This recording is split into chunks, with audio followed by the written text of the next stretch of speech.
Morning friends. आज हम बात करेंगे क्लबिंग ऑफ इनकम के बारे में। तो क्लबिंग ऑफ इनकम क्या होता है? इनकम टैक्स रिटर्न प्रिपरेशन जो हमारा टॉपिक है सेकेंड ईयर में, उसके अंदर होता है क्लबिंग ऑफ इनकम, यानी इनकम क्लब कर देना, यानी कंबाइन कर देना। सो transfer of the income without transfer of assets, यानी आप अपनी असेट्स ट्रांसफर नहीं कर रहे हो, सिर्फ आपकी इनकम ट्रांसफर कर रहे हो। When the income therefrom is regarded as the that of the transferor, यानी जो ट्रांसफर कर रहा है उसकी इनकम के बारे में। तो सेक्शन 60 बता रहा है कि section 60 is applicable if the following conditions are satisfied. पहली कंडीशन दे रखी है कि the tax payer owns assets, यानी खुद की मिलकत होनी चाहिए, खुद की असेट्स होनी चाहिए। Second, the ownership of the assets is not transfer by him, उसकी ओनरशिप वो ट्रांसफर नहीं कर रहा, यानी जो भी असेट्स है उसकी ओनरशिप ट्रांसफर नहीं कर रहा। In other words, he has retain the ownership of the assets, यानी मिलकत अपने पास रख रहा है, यानी जो भी असेट्स है वो अपने पास रख रहा है। The income from the assets, condition 3, the income from the assets is transfer to any person under the settlement, trust और कन्वेंट और एग्रीमेंट और अरेंजमेंट। यानी अगर वो असेट्स में से कोई भी इनकम आ रही है, तो अगर वो इनकम किसी बंदे को ट्रांसफर कर रहा है, यानी अपनी वाइफ को या अपने बेटे को, तो वो कंडीशन नंबर 3 है कि सिर्फ उसकी इनकम दी जाएगी, उसकी मालिकी नहीं दी जाएगी, यानी उसकी ओनरशिप नहीं दी जाएगी।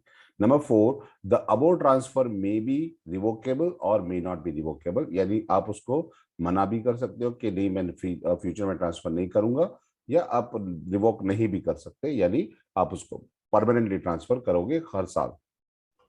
Condition number 5, the above transfer may be affected at the any time, that may be before the commencement of the income tax act or after the commencement of income tax act, कोई भी हो सकता है। अगर ये 5 condition satisfy होती है, so if the above conditions are satisfied, the income from the assets would be taxable in the hands of transferor।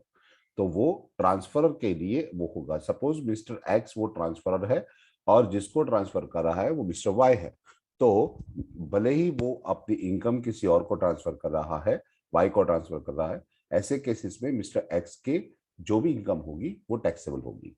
ये एक एग्जांपल दे रखा है कि X owns 4,000 14% debentures of the A limited 100 each, annual interest being 56,000. On 1st April 2019, he transferred the income to the Y, his friend, without transferring the ownership of this debenture। यानी x के पास x के पास debentures है और debenture में से हर साल 56,000 interest मिलता है, वो अपने फ्रेंड वाई को वो दे रहा है without transferring the ownership of this debenture, यानी डिबेंचर नहीं दे रहा। Although during the 1920 the interest of 53,000 is received by Y को मिल रहा है, it is taxable in the hands of X because the transferor is a person is X। तो X के लिए वो अमाउंट टैक्सेबल होगी भले ही वो इंटरेस्ट किसी और को ट्रांसफर कर रहा है, as has the transfer of the income without transferring the ownership। दूसरा होता है revocable transfer of assets and when the income therefrom is regarded as that of the transfer, यानी आप उसका revocable transfer of the assets, यानी आप assets transfer कर रहे हो लेकिन वो रिवोकेबल है, यानी कभी भी आप उसको वापस ले सकते हो। So by virtue of the section 61, if the assets is transferred under the revocable transfer, income from the such assets is transfer in the hands of transferor. Okay, revocable का मतलब होता है income from the such assets taxable in the hands of transferor, भले ही वो revocable है। The transferor for this purpose include any settlement, trust और covenant और एग्रीमेंट, कोई अरेंजमेंट कुछ भी किया हुआ है उससे। What is the revocable transfer का मतलब क्या होता है? तो लिखा है in any of the following cases transfer is revocable transfer. Situation 1, if the assets is transferred under the trust and it is revocable during the life time of the beneficiary, यानी beneficiary के life time में आप कभी भी उसको revoke कर सकते हो। तो एक एग्जाम्पल दे रखा है कि जैसे कि एक्स ने एक हाउस प्रॉपर्टी ट्रांसफर की है ट्रस्ट के नाम पे, that is X transfer the house property the trust for the benefit of A and B. A और बी दो बेनिफिशियरी है, उन दोनों के बेनिफिट के लिए एक्स ने एक ट्रस्ट को एक प्रॉपर्टी ट्रांसफर की है। X has a right to be revoke the trust during the life time of the A और बी। ए और बी जब तक जिंदा है तब तक वो कभी भी उसको वापस ले सकता है। It is a revocable transfer and the income arising from the house property is taxable in the hands of x.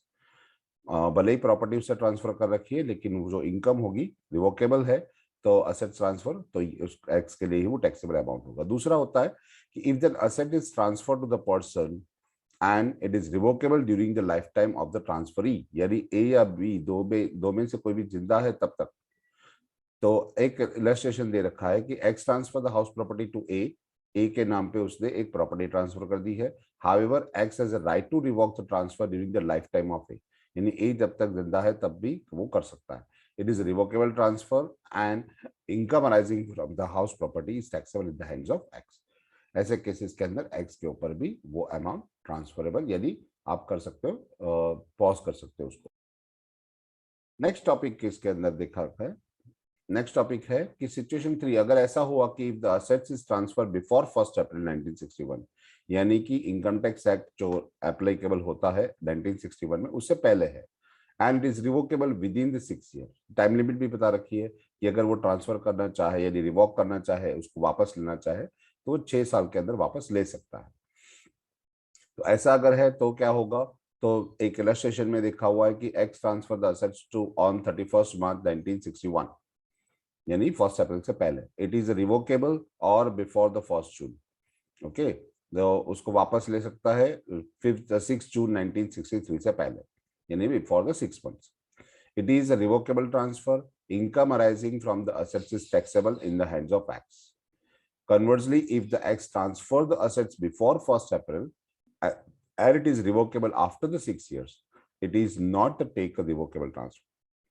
ये 6 साल का टाइम लिमिट है और 6 साल में अगर वो वापस रिवोक यानी रिवोक वापस अपनी प्रॉपर्टी नहीं ले रहा है तो उसे रिवोकेबल ट्रांसफर नहीं कहा जाएगा। ओके, तो इसमें टाइम कंडीशन लिखा हुआ है 6 इयर्स, रिवोकेबल है लेकिन असेट 6 साल के अंदर वापस हो जानी चाहिए। सिचुएशन 4 जो है, if the transfer contain any provision और द री ट्रांसफर ऑफ द असेट्स, यानी कोई प्रोविजन लगाता है टू द री ट्रांसफर, यानी वो किसी और के नाम पे ट्रांसफर कर सकता है या फिर खुद के नाम पे वापस ट्रांसफर कर सकता है, और इनकम फ्रॉम देम, और उसकी इनकम भी ट्रांसफर कर सकता है टू द ट्रांसफर डायरेक्टली और इनडायरेक्टली, होली और पार्टली, यानी वो डायरेक्टली करे, इनडायरेक्टली करे, या पूरी रकम यानी इंटरेस्ट के साथ करे, या फिर उसमें से जो रेंट मिल रहा है उसके साथ, इनकम के साथ, या फिर इनकम के बगैर कर सकता है, यानी सिर्फ इनकम वो पार्टी को दी जाएगी और उससे ओनरशिप वापस ले ली जाएगी।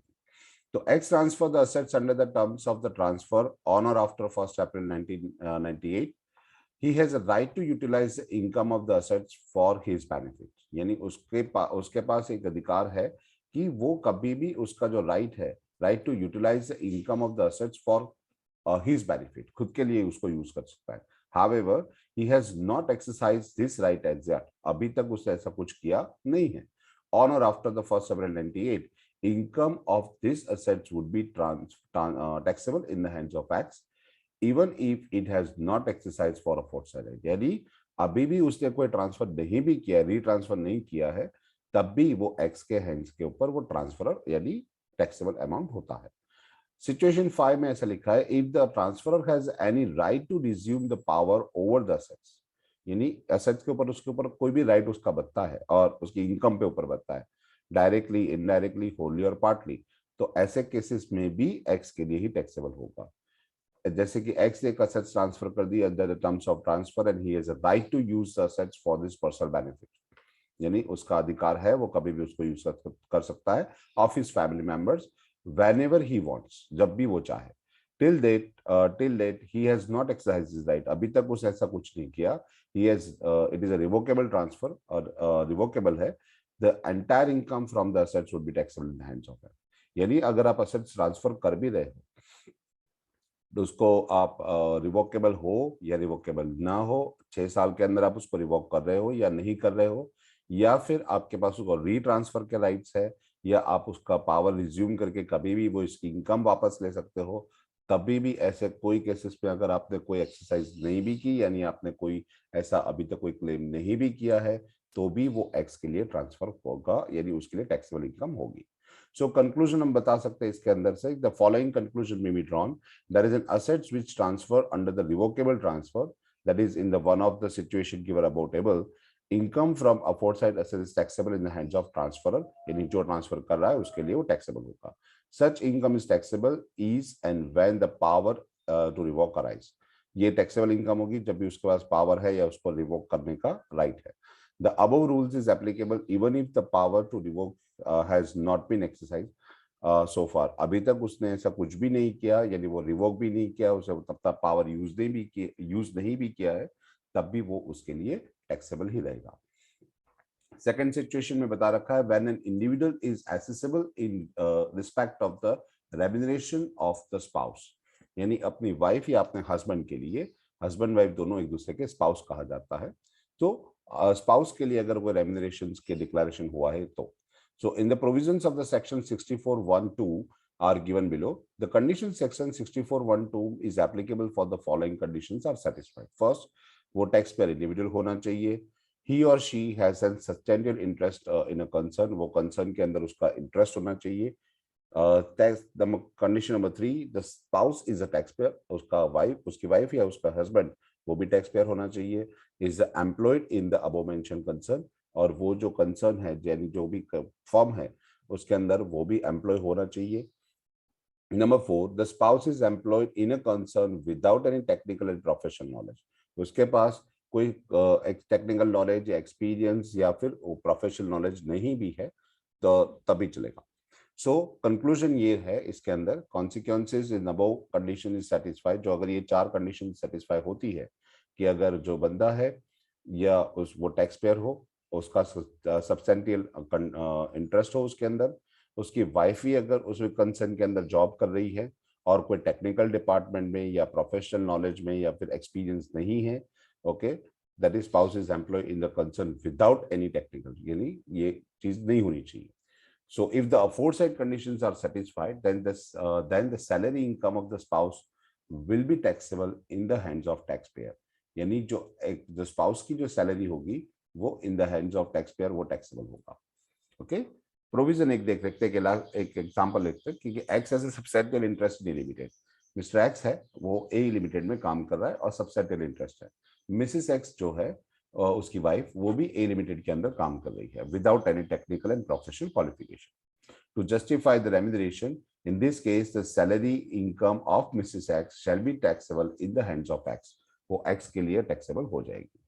सबटेंशियल इंटरेस्ट का मतलब क्या होता है? That is meaning of meaning of individual as a substantial interest का मतलब है in any of the following is two situations, दो कंडीशन है, अगर वो दोनों में से कोई भी कंडीशन एप्लीकेबल होती है तब। इन केस ऑफ द कंपनी के बारे में बात करते हैं, तो if the beneficiary hold individually और अलॉन्ग विद द रिलेटिव्स 20% और मोर, 20% से अगर ज्यादा इक्विटी शेयर वो कंपनी के उसके पास है at the time of the previous year, तो हम कह सकते हैं कि वो पार्टी का सब्सटेंटियल इंटरेस्ट उसके अंदर है, 20% से ज्यादा शेयर उसके पास होनी चाहिए। सेकेंड जो होता है, in case of the other than company, यानी concern other than the company, अगर वो कंपनी नहीं है तो if the individual is entitled 20% of share in a profit of the concern, यानी इक्विटी शेयर की बात छोड़ के यहाँ पे प्रॉफिट के पोर्शन की बात की, अगर 20% प्रॉफिट भी उसको मिल रहा है अलॉन्ग इंडिविजुअली या along with the his relatives at the time of during the previous year. अच्छा, रिलेटिव का मतलब क्या कहेंगे, तो हमें पता है, आगे भी हमने डिस्कस किया हुआ है। So relative in relations with the means the husband, wife, brother and sister of the lineage ascending and the descendants of the individual, यानी चाचा चाची जो है, हस्बैंड के चाचा चाची है, उसके दादा दादी है, नाना नानी है, वो सब आ सकता है। उसकी वाइफ के चाचा चाची है, दादा दादी है, नाना नानी है, भाई बहन है, वो सब उसके अंदर आ सकता है, प्रोविजंस के अंदर मेंशन किया गया है। इफ वन ऑफ द, यहाँ पे टेबल छोड़ के हम नीचे लिखते हैं कि if once the clubbing is done in the hands of X, salary of X and Mrs X will be included in the income of X, यानी हस्बैंड वाइफ दोनों की सैलरी कंबाइंड हो जाएगी in the subsequent years, even if the X is lower than the Mrs X that year, यानी अगर mister x कम भी कमा रहा है अपनी वाइफ से तो भी। In such cases the assessing officer can club the income of the Mr. and Mrs. X in the bands of Mrs. X is only if the assessing officer is satisfied the necessary to do so, अगर उसको सही लगेगा assessing officer को तभी ये हो सकता है। The assessing officer can take such actions only after giving the Mrs. X as an opportunity being heard, यानी Mrs. X को सुना जाएगा पहले, उसके हिसाब से उसके बाद लिया जाएगा। एक एग्जाम्पल दे रखा है यहाँ पे कि X hold 20% equity shares of the Y limited, Mr X जो है वो वाई लिमिटेड के 20% शेयर्स उसके पास है। मिसिस एक्स वो वाई लिमिटेड कंपनी में जॉब कर रही है और मिसिस एक्स की सैलरी है 1,40,000 per month. It's quite good. As a general manager finance department में काम कर रही है। She does not have any professional qualification या टू जस्टिफाई द रेम्यूनरेशन। जैसे कि एक्स के पास वोटिंग राइट्स है 20% शेयर्स के, तो उसे शायद अपनी वाइफ को वहां पे लगाया। She does not having the professional qualification to justify this remuneration. इतना बड़ा रेम्यूनरेशन लेने के लिए उसके पास कोई प्रोफेशनल क्वालिफिकेशन है नहीं। ascertain the whose hands salary of this chargeable to tax, यानी किसके लिए टैक्सेबल होगा। तो अभी हमने देखा कि मिस्टर एक्स के पास 20% शेयर है, तो ऑफ कोर्स मिसेस एक्स की जो इनकम होगी 1,40,000 के हिसाब से वो मिस्टर एक्स के अंदर इंक्लूड हो जाएगी और मिस्टर एक्स उसके लिए टैक्सेबल होंगे। तो नीचे क्वेश्चन पूछा गया, does it make any difference if the Mrs X was employed by Y limited even the prior to her marriage. उसे मैरिज से पहले से अगर वो वहां पे जॉब कर रही है तो, यानी मिसेस एक्स वहां पे जॉब कर रही थी, मिस्टर एक्स को पसंद आ गई और उसे शादी कर ली। So in this situation X has substantial interest in Y limited. Where Mrs. X is employed, Mrs. X does not have the professional qualification to justify remuneration, तो 1,40,000 जो हर महीने उसको मिल रहा है, यानी कि 12 महीने का 16,80,000 will be taxable in the hands of X. It does not make any difference even if the Mrs. X was employed by Y Limited prior to her marriage. यानी पहले के साल का कुछ नहीं देखा जाएगा, सिर्फ करंट ईयर के बारे में देखा जाता है। सेकंड एग्जांपल दे रखा है कि इनकम ऑफ एक्स है, एज एक्स की एज 31 ईयर्स और मिसेस एक्स की एज होती है 31 years for the previous year 1920 as follows. दोनों की सैलरी बता रखी है कि मिस्टर एक्स की बी लिमिटेड के अंदर 5,20,000 सैलरी है, यानी प्रॉफिट में सारा अच्छा खासा पोर्शन है उसका। बिजनेस इनकम मिस्टर एक्स की 10 लाख है और बैंक इंटरेस्ट है 3,70,000। मिसेस एक्स के बारे में बताया जाए तो मिसेस एक्स बी लिमिटेड में जॉब नहीं कर रही, उसकी सैलरी निल है। बिजनेस इनकम उसकी 1,60,000 है और उसको बैंक इंटरेस्ट मिल रहा है 90,000। दोनों की टोटल इनकम देखें तो मिस्टर एक्स की होता है 18,90,000, जब मिसेस एक्स की बात करें तो 2,50,000। टैक्स पे कर रहा है मिस्टर एक्स 3,94,680 रुपए। So X is employed by in the B Limited and the salary is being 5,60,000 without any technical and professional education qualification. Mrs. X hold 20% of the equity share. देखो इसमें उल्टा कर दिया कि Mrs. X का 20% share है। So in the B Limited from the March 20, 2019, find out the net income of X and Mrs. X for the assessment year. So इसके हिसाब से देखा जाए तो in this case Mrs X is the substantial interest in B limited. Mrs X की income ज्यादा है तो उसका सब्सटेंशियल इंटरेस्ट होगा, तो मिसेस एक्स टैक्स पे करेगी। So for the something during the previous year 1920, her husband X is employed in B Limited during 1920 on salary of 5,60,000 per month without any professional qualification. So salary income shall be included in the incomes of Mrs. Y, यानी mister X की जो income है वो Mrs X की income के अंदर add हो जाएगा, क्योंकि मिसेस एक्स 20% से ज्यादा शेयर होल्ड कर रही है। It may be noted that the rule of the clubbing is applicable even if the beneficiary to the tax payer. Before clubbing the tax liability of X and Mrs X is 3,94,680 and after applying the aforesaid rules of the clubbing, the tax liability of Mr. X and Mrs. X will be 3,01,600। देखो बहुत फर्क पड़ गया, tax कम हो गया। यानी अगर दोनों का अलग अलग होता है तो 3,94,680 पे करना पड़ेगा, अगर क्लबिंग इनकम हो जाती है तो 3,01,600 हो जाएगा। जैसे कि बैंक इंटरेस्ट हमें बता दिया वो नॉर्मल था। ग्रॉस टोटल इनकम दोनों की लगा रखी है 13,70,000 और 7,70,000। डिडक्शन उसमें से कोई नहीं मिल रहा, तो जो हमारे पास एग्जाम्पल था उसके अंदर हमारे पास जो था 7,70,000 के अंदर क्या हो गया कि जो बैंक इंटरेस्ट यहाँ पे आपके पास जो 3,70,000 बैंक इंटरेस्ट जो है वो एज इट इज है, और जो साथ ये है 5,20,000 और 10 लाख, यानी कुल मिला के हो गया 15,20,000। वो 15,20,000 नहीं लिखे गए, यहाँ पे 3,70,000 लिखा हुआ है।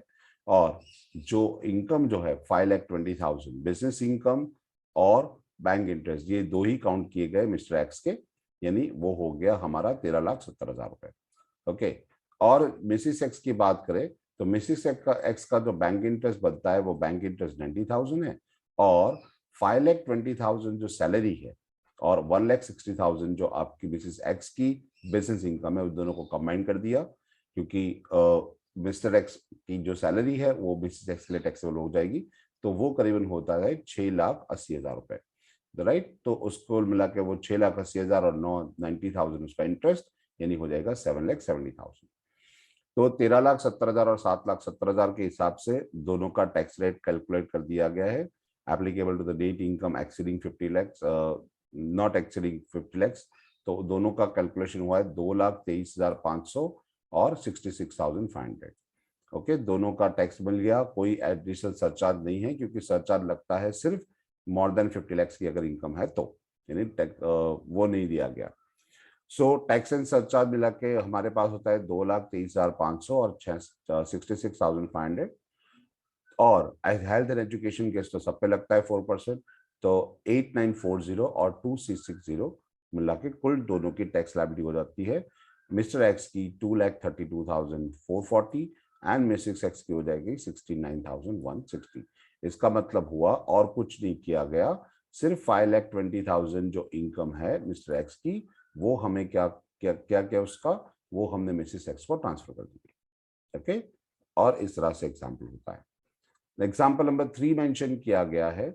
सो उसके अंदर देखें तो क्या है कि X and Mrs X holds 20% and 30% of equity share in C limited.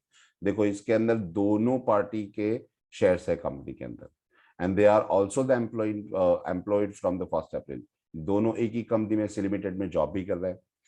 Mumbai branch of the C limited, monthly salary 80,000 and 40,000, and Mr X की सैलरी 80,000, मिसेस एक्स की सैलरी आ रही है 40,000 रुपए, without any technical and professional qualification. Other income of X and Mrs X जो दे रखी है, अदर इनकम है और कोई सोर्स होगा उनका, तो उसमें आ रही है 1,60,000 and 1,20,000। Find out the net income of X and Mrs x for the assessment. तो देखो यहाँ पे ज्यादा पोर्शन किसका बन रहा है, तो ज्यादा पोर्शन बन रहा है मिसेस एक्स का, है ना। तो मिसेस एक्स की इनकम बढ़ जाएगी और उसके हैंड्स में टैक्सेबल होगा। तो सॉल्यूशन में लिखा हुआ है, X and Mrs X have the substantial interest in C limited which employ them without any professional technical qualification. In this case, salary of the husband and wife shall be included in the hands of Mrs. X. क्योंकि Mrs. X की income के अंदर क्यों add कर दिया जाएगा, whose other income is higher than the under, यानी उसकी इनकम ज्यादा है और उसका 30% शेयर। तो सैलरी इनकम के हिसाब से देखा जाए तो 80,000 जो सैलरी है 12 मंथ्स के हिसाब से मिस्टर एक्स की, तो वो लगा दिया, यानी 9,60,000 होता है, उसमें से स्टैंडर्ड डिडक्शन 40,000 को मिल जाएगा, तो 9,20,000। मिसेस एक्स को भी 40,000 मिल जाएगा डिडक्शन, 40,000 रुपए उसका मंथली सैलरी है, तो 40,000 इंटू 12 4,80,000 होता है, उसमें से 40,000 माइनस कर लिया, वो भी मिसेस एक्स है। बिजनेस इनकम जो होती है, अदर इनकम जो होती है, वो मिस्टर एक्स और मिसेस एक्स के लिए अलग अलग रहेगी। तो मिस्टर एक्स की 1,60,000 और मिसेस एक्स की तीनों को मिला के 15,50,000 रुपए। तो ये थे 3 एग्जाम्पल जो हमने आज डिस्कस किया। नेक्स्ट टॉपिक जो हमारे पास है, when an individual is accessible in respect of the income from the assets transferred to the spouse, उसका डिस्कशन हम नेक्स्ट लेक्चर में करेंगे। Have a good day.